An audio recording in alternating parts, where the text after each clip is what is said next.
everybody, it's your boy OTR DJ the Don Wiz back again with another video. Today we're gonna be reacting to Ghost Rider versus Lobo, Marvel versus DC Death Battle. The original video will be in the link in the description below, so let's go ahead and dive on into the video. Have you tried 23andMe? It can tell you all about your ancestors, genetic information, health, and traits. It's super easy, and the results are legit. You can find out all sorts of good little secrets about yourself. 23andMe reports do not diagnose disease or describe overall likelihood of developing any disease. 23andMe tests selected genetic variants only. Visit 23andMe.com/deathbattle for important test information. Order your health and ancestry kit at 23andme.com/deathbattle, and you can meet your genes in over 125 personalized genetic reports. That's the number 23andme.com/deathbattle.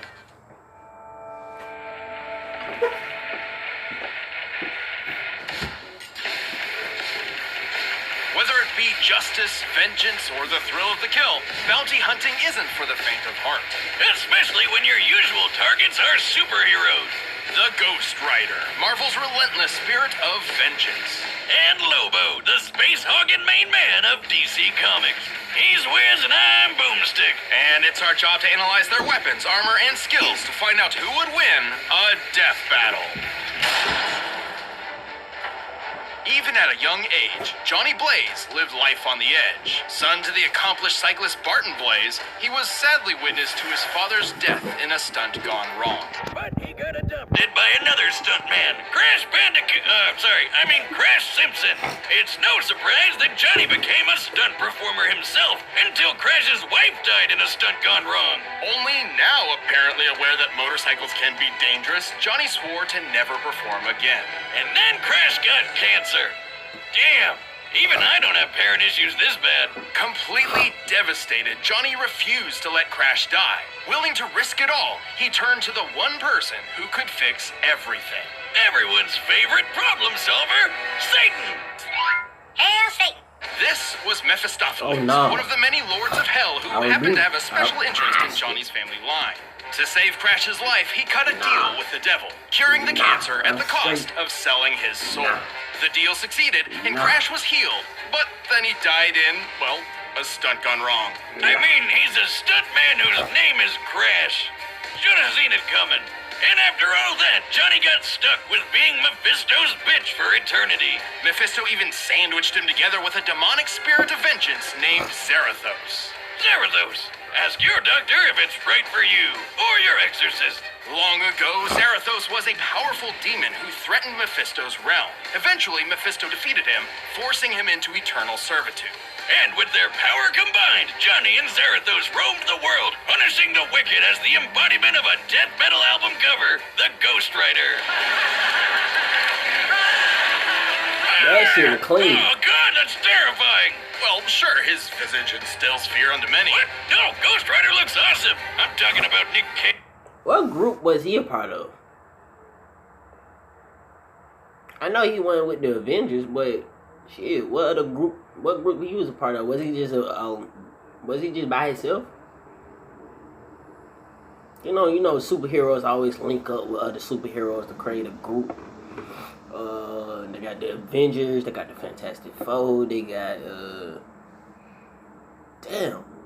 they got a bunch of other shit. But which group was he a part of? They got the Defenders, which is Jesse Jones, whatever her name was. Luke Cage, Iron Fist, Daredevil. Shit. Who was he a part of?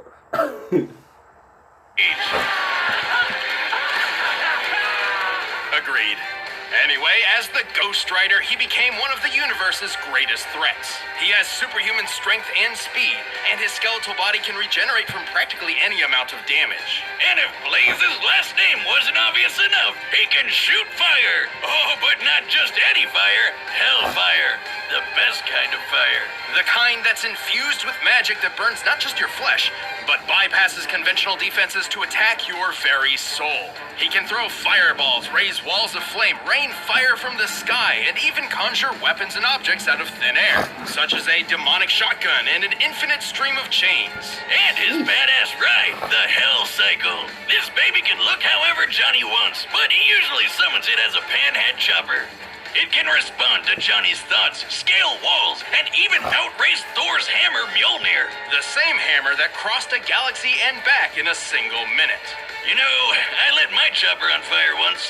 I didn't know you had a motorcycle. Well, yeah, up until the fire.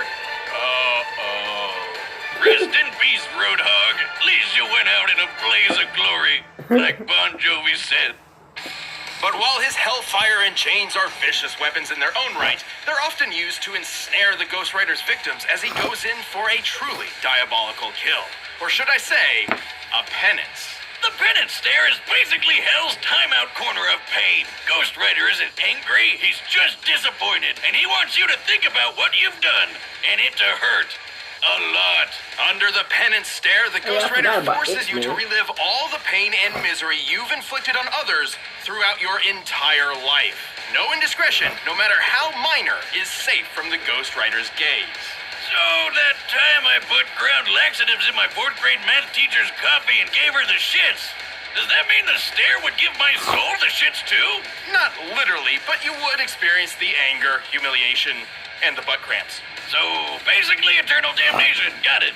But should your sins be so numerous and terrible, the penance stare could even obliterate your soul, leaving you an empty husk. The stare doesn't work on everybody, though. You might survive if you're blind, don't have a soul, draw power from pain, or if you're a weirdo like Thanos who gets off on that shit. Still, Ghost Rider's grab bag of hell powers let him tear up some of the biggest assholes in the world, and even some of the good guys like Hulk, Thor, and Doctor Strange. He's quick enough to dodge bullets or even outright catch them in his teeth. He's powerful enough to create massive eruptions, blow up mountains, and even tear down a skyscraper. The average skyscraper weighs over 200,000 tons. That's the same weight as 1,100 blue whales. Or one ex-wife. I'm gonna write that on her next alimony check. And given his hellish heritage, he's rather difficult to kill. Bullets, poison, fire, he's survived it all. Even a beatdown from World War Hulk just got him even more pissed and extra flamey. Not just that. Remember Zarathos? Johnny Blaze isn't simply a host for the demon, but a limiter for his full power. Throughout his life as the writer, Johnny has constantly battled Zarathos in the mind, barely holding on to some semblance of sanity. Should his will to resist the demon falter, Zarathos can take full control, and all hell breaks loose. Not literally, but pretty close. Oh, and plot twist, Zarathos was never actually a demon at all, but an angel of justice. Fire skull head and everything. When he's unleashed, he becomes so powerful, even Doctor Strange wets his robes. And this is the guy who pops supernovas like Pez. While Zarathos was bonded to another host, they even managed to defeat Mephisto in his own realm.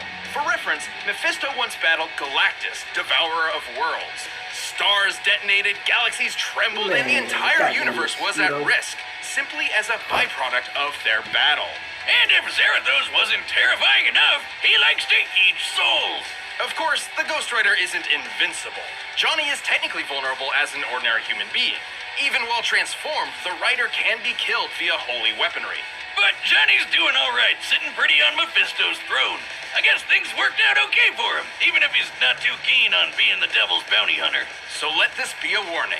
Should you ever hear the rumble of a motorcycle in the distance and the glow of an ethereal flame on the horizon, count your sins, because the Ghost Rider is coming. And may God have mercy on your soul. Sorry, all out of mercy.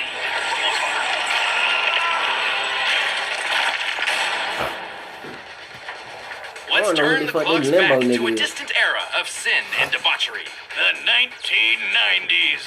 Inspired by the financial success of Watchmen and The Dark Knight Returns, comic writers started churning out grim and gritty superheroes by the dozen, like Cable, Azrael, and Overkill. Yeah, they were badass looking at first, but I mean, what's even happening here? It got so absurd that someone needed to knock these roided out monstrosities down a peg. The world needed a hero. No, a parody. enter the planet Zarnia, once the brightest beacon of peace and happiness in the universe, until its inhabitants were annihilated by a biological catastrophe, leaving only one survivor, the last son of Zarnia, Lobo. The one that killed all the rest of them. A guy whose name literally translates in Zarnian to "he who devours your entrails and thoroughly enjoys it." What? Awesome! Why wasn't I named that? Lobo is so unimaginably evil that his birth caused the midwife who delivered him to go insane. The first Zarnian to do so in 10,000 years. Some even think that Zarnia was so perfect and good, the universe made Lobo to balance things out. Hey, didn't you say the same thing about me when we first met, Wiz? That I did. Simply put, Lobo was unique and desired to be even more so. Thus, he ensured he was the only Zarnian alive in the universe. I fragged the rest of the planet for my high school science project. Gave myself an A. Yeah, he's definitely insanely awesome! Lobo left the desecrated corpse of his former home to become a bounty hunter. Probably because it's the only profession that legally allows him to murder. Don't worry, he'll murder you illegally too. Lobo doesn't discriminate. He even has a special gender-neutral insult in the name of my next motorcycle, Bastich. My fire! Dragon bastards! Anyway, Lobo's bagged some pretty crazy bounties across the universe, including Santa Claus, two near-omnipotent dwarf gods, and even things that don't exist, apparently. And Lobo's Zarnian physiology is just as absurd to match. He possesses godlike strength, speed, and invulnerability, so much so that he can tear through hordes of superheroes like nothing. Should he somehow suffer damage, he also has an impressive healing factor. He's like if Superman and Deadpool had a baby, which is a lot more terrifying when I say it out loud. Did somebody say Deadpool? No, go away! There. He's gone.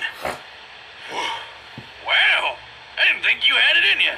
Oh, honey, that's not true. Haven't you heard? No one's ever really gone. See you later. I swear to God I'll kill him someday. So, you had the replacement plan on that TV, right? Back on topic, Lobo can regenerate from a single drop of blood, and each one he sheds will actually grow into a completely new Lobo. No, I'm not making that up. No wonder there wasn't any war on Zarnia. Nobody can kill these friggin' Bastiches. It helps that he's also a super genius who knows well over 17,000 languages. He can perform complex physics equations in his head quickly enough to catch the Flash, and can build planet-destroying weaponry out of garbage. His brain is no joke. He can resist mind control because he's too ornery, and he's got so much willpower he can literally walk through Green Lantern constructs. You know, those things powered by willpower. And befitting his occupation, Lobo is a master sharpshooter, tracker, and can, by his own admission, deduce the weak points in any opponent. Like how my shotgun leg jams if booze gets in it. I would have gone with your crippling alcoholism, but sure, that too. Lobo may be a powerhouse on his own, but he also comes equipped with guns, knives, swords, grenades, and a bomb that he sent back in time which accidentally killed the dinosaurs. Whoops. His favorite is his enormous hooked chain. But when his job takes him across the universe, he hops on his Space Hog, a customized Spazfrag 666, which has automatic machine guns, responds to his whistle, can fly fast enough to escape black holes, and blasts Born to be Wild. Wait. How can he sing in the vacuum of space? Oh, that's where you're drawing the line? Not the time he, say, pulled the alien entity Solaris out of the sky, which is as heavy as a star, despite lacking leverage? I like how he even admits that didn't make any sense. Using a small to No, medium-sized Cal, star like like our own whoop sun as a Ghost Rider reference, ass. Solaris should weigh nearly 2 octillion tons, over 300,000 times heavier than Earth. So, pretty tough to bench press. But Yeah, how about the Ghost Rider, time I he hate was when fighting they have some his rabbits, handful. and then he got so face-meltingly angry that he just straight up ate a city, all at once. Disclaimer, don't eat away your feelings. Who y'all think gonna win? Go ahead and comment it down below. I think it's Lobo. I think he gonna whoop Ghost Rider ass. I think Birdman gonna whoop his ass, boy. It's not healthy. Drink them away instead. Don't do that. But that is trillions of tons of steel and rubble condensed into a sphere smaller than the palm of his hand. By my calculations, that compressed ball should be over 20 times denser than a neutron star. Oh, God, imagine that coming out. This unimaginable strength lets him brawl with the likes of Superman. But that's barely scratching the surface. Name anybody in DC Comics, and it's likely Lobo's kicked their ass. He can even punch ghosts. Sounds like the only thing that can kill this guy is an act of God. Not even that. After rampaging through heaven and hell, tearing through armies of angels, demons, and what have you, Lobo's bloodlust on a literally biblical scale got him banned from the afterlife. As in, death was told that Lobo's soul was not to be collected. So he just can't die now? Not in the traditional sense. He's had his head disintegrated, been reduced to a skeleton, even been turned into a spirit that just kept on fighting until he got his body back. The only thing that has ever really held the big lug back is his weirdly Superman, consistent Guy integrity. Gardner, Namely, and he'll Flash. always keep his word, no matter what. Seems pretty weird for a cosmic madman, but he also loves dolphins and will literally go to hell and back to protect them, so who even knows anymore? He's not without his failures, though. His greatest of which was perhaps something entirely out of his control. His reboot. What the hell is that scrawny, emo, Edward Cullen-ass looking dork? That's New 52 Lobo. A serious, tortured, modern interpretation. Everything that Lobo was meant to be a parody of. Thankfully, someone at DC developed a sense of irony and literally shelved this loser. The real Lobo returned better than ever and got back to doing what he does best. Kicking ass across the universe. He's not just some two-bit alien villain. He's the main man, and the whole universe knows it. See, someone's paid me a heap of cash for your carcass, and the main man always delivers. All right, the combatants are set, and we've run the data through all possibilities. But first, rev up your engines for this delicious food deal. With Blue Apron. By now, you've probably heard of Blue Apron, the leading meal kit delivery service in the U.S. Choose your meals each week, get the ingredients delivered to your doorstep, and whip up a meal using the easy-to-follow directions provided. Check out their summer menu and try out their customer-favorite plant-based burger with the Beyond Burger. I never thought a plant burger would be a good idea, but I was totally wrong. You gotta try it. And there's plenty more to love about Blue Apron. My favorite part is feeling like a master chef, making creative and delicious meals with my own hands. You guys really need to try it out. It's pretty nice coming home knowing I'll have a delicious meal I can whip up with ease. Blue Apron supplies the recipe, you do the cooking, and the result is truly beyond. Check out this week's menu and get $60 off at blueapron.com/battle. That's blueapron.com/battle. Blue Apron, a better way to cook. But right now, it's time for a death battle! Let's see who gonna win.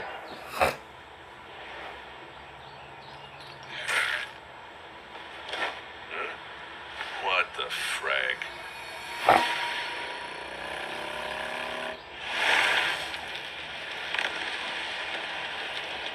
Lobo of Zarnia, your sins are innumerable. I am here to...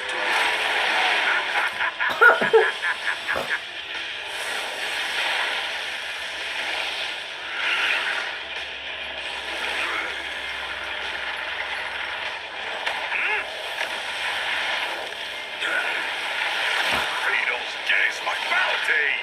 I'm gonna skull frack ya!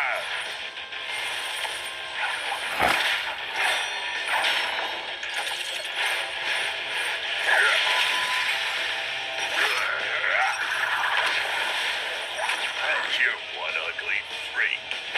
Look into my eyes. Your soul will burn in hell. Is that a fact now?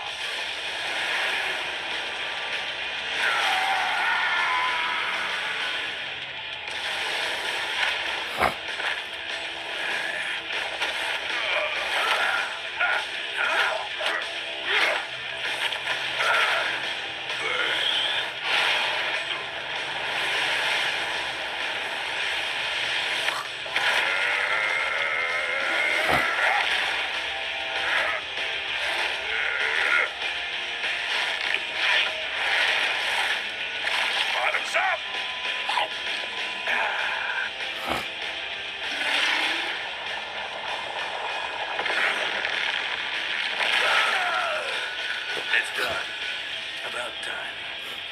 that scuzzball!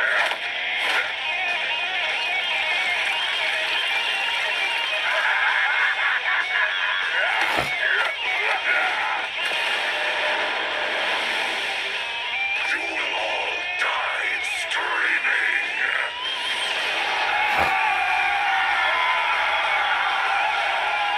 Eat this, you bastards!